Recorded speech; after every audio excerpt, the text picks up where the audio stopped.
It does get really hot here.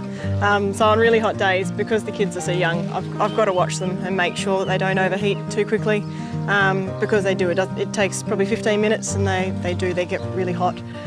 So I make sure they've got a water bottle every morning and they've got it available. It's important to keep extra fluids up now that the weather's getting a bit hot. So water is obviously a really good choice, and to keep extra fluids up with water. To get some extra fluids into your baby, obviously if you're breastfeeding, that's really easy. We just need to increase the breastfeeds for the day.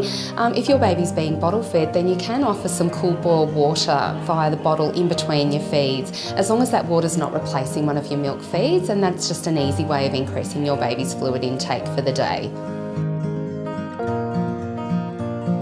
So what I dress the kids is important as well. So I make sure that they're dressed in light clothing, so shorts and t-shirt, and cotton is preferable because it breathes better. And they've always got a hat as well. They do have sunnies when they keep them on. So it's important to be sun smart, and part of that is applying sunscreen. A sunscreen with a SPF of over 30 is preferable. Probably a good idea to apply that at least 20 minutes before going outside.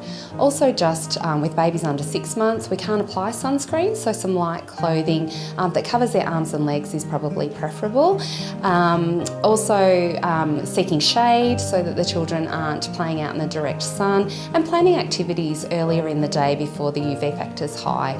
Anything under 3 is a safe UV factor. It stays hot here mostly through the day, and at night it doesn't cool down big amounts, so we have to work on keeping the kids' bedrooms cool. We have outside blinds as well as the blinds we pull down inside as well, and we have fans in all the kids' rooms to make sure that that the air is circulating, so rotating or oscillating fans.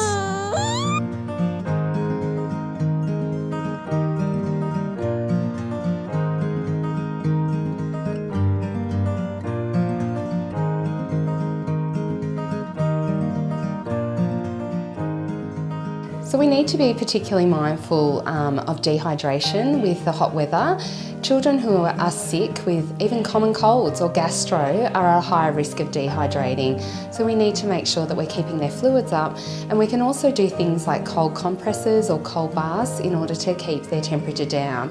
Illnesses can cause a rise in temperature, as well as the dehydration, they're making it worse. Some of the warning signs of dehydration with your children can be that they're a little bit irritable, or they might just be lethargic and low in energy for that day. They might also be a bit pale, or their skin might be a bit clammy. So if you're ever worried that your child is dehydrated, please seek medical attention. Something else worth mentioning is seniors in hot weather. They can really struggle with the hot weather, and it's worth checking on them. We're just about on our way to check on Grandma now. She'll still say she's all right, but I like to check on her anyway. She likes to see the kids, so it's good. I'd like to say to anyone watching this, if you've got elderly people in your family or even close neighbours, just go and check on them and call in, just make sure they're okay.